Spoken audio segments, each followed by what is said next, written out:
De toute façon, chacun a fait ce qu'il pouvait pour la mobilisation. Et le oui, pourquoi, tout le monde a donné le meilleur de lui-même dans la vulgarisation et surtout dans les explications. Et moi, je pense que la raison a prévalu. Et aujourd'hui, nous ne parlons pas de victoire parce qu'on parle de la victoire du peuple malien, pas du oui ou du non. C'est ensemble que nous avions en tout cas décidé à atteindre ces objectifs.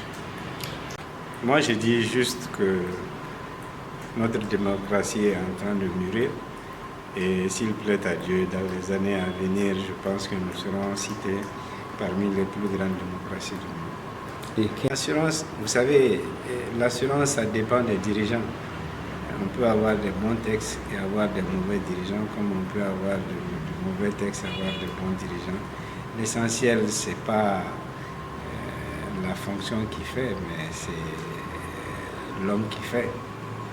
Et moi, je pense aujourd'hui qu'on est vraiment sur la bonne dynamique. On peut espérer, parce que l'espoir est permis.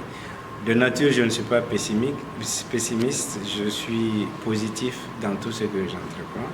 Et je pense que les Maliens en ont conscience aujourd'hui que soit nous allons réussir, soit nous allons disparaître. Et réussir, je pense, c'est le 20 mots aujourd'hui de tous les bons Maliens, de tous les citoyens maliens. Vu continue, moi je pense que aujourd'hui, c'est une victoire nationale, c'est pas une victoire.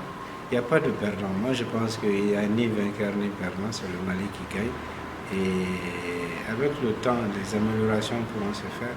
C'est des questions de compréhension et surtout de mise en œuvre.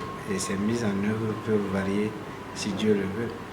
Aux autorités maliennes, je demanderai beaucoup de discernement surtout. Et pas d'exclusion.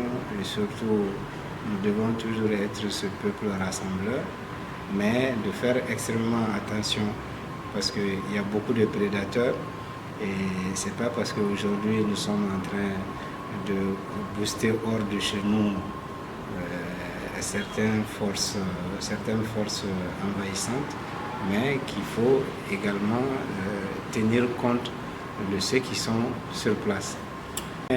Vous savez, nous sommes toujours à l'avant-garde de tous les combats. Le Mali a toujours été cité en exemple. Mais ce qui est évident aujourd'hui, je pense que ce qui se passe au Mali est inédit. Et je pense que dans les annales de l'histoire, chacun retiendra en tout cas qu'il y a eu cette belle révolution au Mali et que la suite, on la connaît tous. Et je pense que si Dieu le veut, nous allons vaincre.